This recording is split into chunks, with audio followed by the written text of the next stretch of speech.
News line, अचूक वेधक. कराडच्या यशवंतराव चव्हाण बहुउद्देशीय हॉलसमोर शनिवारी पहाटे घडलेल्या अपघाताच्या घटनेमागे खुनाचा कट असल्याचे कराड शहर पोलिसांच्या तपासात उघड झाले आहे.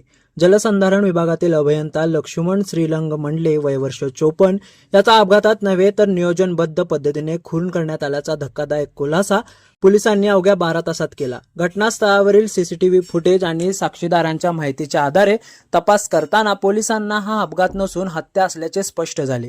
तपासात समोर आलेल्या माहितीनुसार लक्ष्मण मंडले हे ठाणे येथून कराडला येत असताना त्यांच्या हालचालींवर लक्ष ठेवण्यात आले होते. पहाटे रस्त्याने पायी जात असताना एका अल्टो कारने त्यांना मागून धडक दिली. त्यानंतर कार चालकाने गाडी पुढे मागे करून त्यांना चिरडल्याचे तसेच काही वेळाने पुन्हा घटनास्थळी येऊन त्यांच्या अंगावर गाडी घालून हत्या केल्याचे सीसीटीव्हीत दिसून आले. प्राथमिक तपासात कौटुंबिक वादातून पत्नी सुरेखा मंडले व तिचा भाऊ संग्राम चव्हाण यांनी हा कट रचल्याचे निष्पन्न झाले आहे. सुमारे महिनाभर नियोजन करून ओळखीच्या व्यक्तींना सुपारी देण्यात आल्याचा संशय पोलिसांनी व्यक्त केला आहे. या प्रकरणी पत्नी व मेहुण्याला ताब्यात घेण्यात आले असून सुपारी घेऊन खून करणाऱ्या आरोपींचा शोध सुरू आहे. कराड शहर पोलिसांनी अत्यंत वेगाने तपास करत अवघ्या 12 तासात या खुनाचा उलगडा केला. वरिष्ठ पोलीस निरीक्षक दत्तात्रय दराडे यांच्या नेतृत्वाखाली पथकाकडून पुढील तपास सुरू असून आरोपींच्या अटकेसाठी विशेष पथके रवाना करण्यात आली आहेत.